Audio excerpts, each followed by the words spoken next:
Aladdin forgot his fears in the hope of gaining this wonderful treasure and took hold of the brass ring.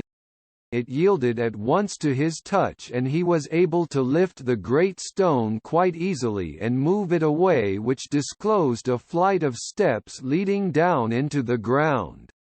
"Go down these steps," commanded the magician, "and at the bottom you will find a great cavern divided into 3 halls full of vessels of gold and silver, but take care you do not meddle with these. If you touch anything in the halls you will meet with instant death. The 3rd hall will bring you into a garden planted with fine fruit trees. When you have crossed the garden you will come to a terrace where you will find a niche, and in the niche a lighted lamp. Take the lamp down, and when you have put out the light and poured away the oil, bring it to me. If you would like to gather any of the fruit of the garden you may do so, provided you do not linger." Then the magician put a ring on Aladdin's finger which he told him was to preserve him from evil, and sent him down into the cavern. Immediately a genie of enormous size rose out of the earth. Aladdin found everything just as the magician had said. He passed through the 3 halls, crossed the garden, took down the lamp from the niche, poured out the oil, put the lamp into his bosom, and turned to go back. As he came down from the terrace he stopped to look at the trees of the garden, which were laden with wonderful fruits. To Aladdin's eyes it appeared as if these fruits were only bits of colored glass, but in reality they were jewels of the rarest quality.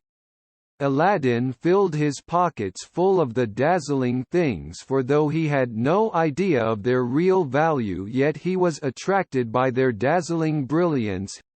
He had so loaded himself with these treasures that when at last he came to the steps he was unable to climb them without assistance. But the magician refused to help Aladdin up the steps until he had handed over the lamp.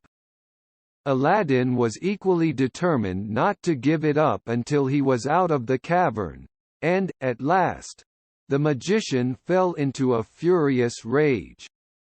Throwing some more of the powder into the fire, he again said the magic words. No sooner had he done so than there was a tremendous thunderclap. The stone rolled back into its place, and Aladdin was a prisoner in the cavern. The poor boy cried aloud to his supposed uncle to help him, but it was all in vain. His cries could not be heard.